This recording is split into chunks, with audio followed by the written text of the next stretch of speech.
Hi crafter. അപ്പോൾ നമ്മുടെ അടുത്ത വീഡിയോ എന്ന് പറയുന്നത് ഇതുപോലത്തെ ഒരു വെഡ്ഡിങ് കാർഡ് മേക്ക് ചെയ്തെടുക്കുക എന്നതിനെക്കുറിച്ചുള്ളൊരു കുഞ്ഞു വീഡിയോ കേട്ടോ. അപ്പോൾ ഇത് നമ്മൾ ഫ്ലോറൽ വെഡ്ഡിങ് കാർഡ് എന്നൊക്കെ പറയും. അത് നമ്മൾ യൂസ് ചെയ്തിരിക്കുന്ന വെല്ലം ഷീറ്റാണ്. വെല്ലം ഷീറ്റിൽ നമ്മൾ പ്രിൻ്റ് എടുത്തിട്ട് സെറ്റാക്കി എടുത്തതാണ് കേട്ടോ. ട്രാൻസ്പെറൻ്റ് ആയിട്ടുള്ള വെല്ലം ഷീറ്റിൽ നമ്മൾ പ്രിൻ്റ് എടുത്തിട്ട് സെറ്റാക്കിയതാണ്. ട്രാൻസ്പെറൻ്റ് ആയിട്ടുള്ള വെല്ലം ഷീറ്റിൽ ഇതിന് മുന്നും വർക്ക് എടുത്തിട്ട് ചെയ്തിട്ടുണ്ടായിരുന്നു, വെഡ്ഡിങ് കാർഡ് ചെയ്ത് കൊടുത്തിട്ടുണ്ടായിരുന്നു. പക്ഷേ ഇതുപോലത്തെ ഒരു നമ്മൾ ഡിസൈൻ വെച്ച് ചെയ്തത് ഫസ്റ്റ് ടൈമാണ് കേട്ടോ. അപ്പോൾ ഞാനിതൊരു പരീക്ഷണം എന്ന രീതിയിലാണ് ഫസ്റ്റ് തുടങ്ങിയത്. കസ്റ്റമറോട് ഓക്കെ പറയുകയും ചെയ്തിട്ടുണ്ടായിരുന്നു. എന്നിട്ട് ജസ്റ്റ് നമ്മൾ പ്രിൻറ്റും കാര്യങ്ങളൊക്കെ എടുത്ത് നോക്കി, കുഴപ്പമില്ല. അപ്പോൾ ഇതാണ് നമ്മുടെ വെല്ലം ഷീറ്റ്. വെല്ലം ഷീറ്റിൽ നമ്മൾ ഇതുപോലെ ഡിസൈനിൽ പ്രിൻ്റ് എടുത്തിട്ട് വെച്ചിട്ടുണ്ടായിരുന്നു. അപ്പം എനിക്ക് ആദ്യം ഒരു ഡൗട്ട് ഉണ്ടായിരുന്നു, നമ്മുടെ പ്രിൻ്ററിൽ ഇത് സപ്പോർട്ട് ആവുമോ എന്നൊരു ഡൗട്ട് ഉണ്ടായിരുന്നു. പക്ഷേ അത് സപ്പോർട്ടായിട്ടുണ്ടായിരുന്നു. അപ്പോൾ അതിന് വേണ്ട ബാക്കി ഐറ്റംസൊക്കെ നമ്മളിവിടെ എടുത്ത് വെച്ചിട്ടുണ്ട്. ഫുൾ മെസ്സായി കിടക്കുകയാണ്. കാരണം ഇത് പെട്ടെന്ന് കൊടുക്കണം. ഇന്ന് രാത്രി തന്നെ ചെയ്ത് പിറ്റേ ദിവസം തന്നെ കൊടുക്കണം. അത് 50 പീസാണ് കേട്ടോ നമുക്ക് ചെയ്യാനുണ്ടായിരുന്നത്. കുറേ യൂട്യൂബ് വീഡിയോസ് സെർച്ച് ചെയ്ത് നോക്കി കേട്ടോ. അപ്പോൾ ഇതിനകത്ത് ഇങ്ങനത്തെ ഒരു എഡിറ്റ് ചെയ്തിടുന്നതോ അല്ലെങ്കിൽ പ്രിൻ്റ് എടുക്കുന്നതോ ആയിട്ടോ കണ്ടിട്ടില്ലായിരുന്നു. അപ്പം ഞാൻ തന്നെ ജസ്റ്റ് നമ്മുടെ പ്രിൻ്ററിലൊന്ന് നോക്കി. അപ്പം കുഴപ്പമില്ല എന്ന് കണ്ടുകൊണ്ടാണ് എടുത്തത്. അപ്പം ഫസ്റ്റ് തന്നെ എടുക്കുമ്പോൾ ചില ഷോപ്പുകളിൽ ഇത് പ്രിൻ്റ് എടുക്കാൻ ചാൻസ് കുറവാണ് കേട്ടോ. ഇത് സ്പ്രെഡായി പോവും, മഷി സ്പ്രെഡ് ആവുന്നതുകൊണ്ടായിരിക്കും.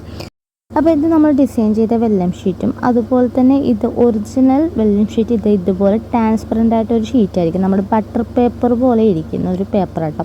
അതിനകത്താണ് നമ്മൾ ഡിസൈൻ ചെയ്ത് പ്രിൻ്റ് എടുക്കുന്നത്. അപ്പം ഞങ്ങൾ അത് പ്രിൻ്റ് എടുക്കാൻ വേണ്ടി ഞാൻ വെച്ചിട്ടുണ്ടായിരുന്നു. അതിപ്പോൾ ഞങ്ങൾക്ക് ഇതിനകത്ത് കാണാൻ വേണ്ടി കഴിയും, പ്രിൻ്റ് വരുന്നത് കാണാൻ വേണ്ടി കഴിയും കേട്ടോ. നമ്മുടെ പ്രിൻ്റർ എപ്സൻ്റെ പ്രിൻ്ററാണ്, ഷെപ്പ് പ്രിൻ്ററാണ്. അപ്പോൾ പ്രിൻ്ററിനെ കുറിച്ച് ഡീറ്റെയിൽ വീഡിയോ വേണമെങ്കിലും ഒന്ന് ജസ്റ്റ് കമൻറ്റ് ചെയ്താൽ മതി കേട്ടോ.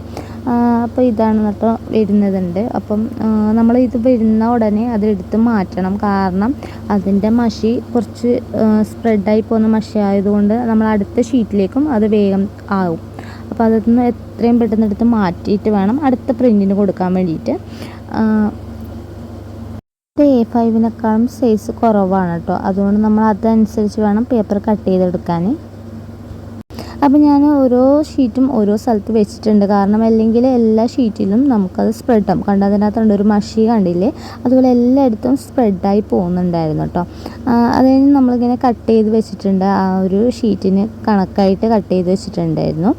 ചെറിയൊരു വീതി കുറവുള്ള ഒരു കാർഡാണല്ലോ നമ്മൾ ചെയ്തിട്ട്, A5 സൈസ് അല്ല. അപ്പോൾ അതുകൊണ്ട് നമ്മൾ ആ ഒരു സൈസിനനുസരിച്ച് വേണം എഡിറ്റ് ചെയ്ത് സെറ്റാക്കി എടുക്കാൻ വേണ്ടിയിട്ട്. എന്നിട്ട് നമ്മൾ ഇതുപോലെ വെച്ച് കൊടുത്തിട്ട് രണ്ട് സൈഡും ഹോൾഡ് ചെയ്ത് കൊടുക്കുകയാണ് ചെയ്യുക. എന്നിട്ട് നടുക്ക് ആ ഒരു ലെറ്റർ എഴുതിയ സ്റ്റിക്കർ ഒട്ടിച്ചു കൊടുക്കുകയാണ് കേട്ടോ ചെയ്യുന്നത്. അപ്പോൾ ഞാനൊരു കൈ വെച്ചാണ് ചെയ്യുന്നത് കൊണ്ട് കറക്റ്റായിട്ട് എനിക്ക് ചെയ്ത് കാണിച്ചു തരാൻ വേണ്ടി പറ്റുന്നില്ല. നമ്മൾ ഇതിനകത്ത് എഡിറ്റ് ചെയ്യുന്നത് ഇതിനെക്കുറിച്ച് ഡീറ്റെയിൽ ആയിട്ട് വീഡിയോ വേണമെന്നുണ്ടെങ്കിൽ ജസ്റ്റ് ഇതിൻ്റെ ഇടയിൽ ഒരു കമൻറ്റ് ചെയ്താൽ മതി കേട്ടോ. അതുപോലെ ഇപ്പം വെല്ലം ഷീറ്റ് ഞാൻ സെയിൽ ചെയ്യുന്നുണ്ട്. അപ്പം വെല്ലം ഷീറ്റ് ഡിസൈൻ ചെയ്ത വെല്ലം ഷീറ്റ് ആവശ്യമുള്ളവരും അതുപോലെ വെഡ്ഡിങ് കാർഡ് ആവശ്യമുള്ളവരും ഞാൻ കൊടുക്കുന്ന ഈ സ്ക്രീനിൽ കാണുന്ന നമ്പറിൽ ഒന്ന് കോൺടാക്ട് ചെയ്താൽ മതി കേട്ടോ. അപ്പം നല്ലൊരു വീഡിയോ ആയിട്ട് വീണ്ടും കാണാം. ബൈ.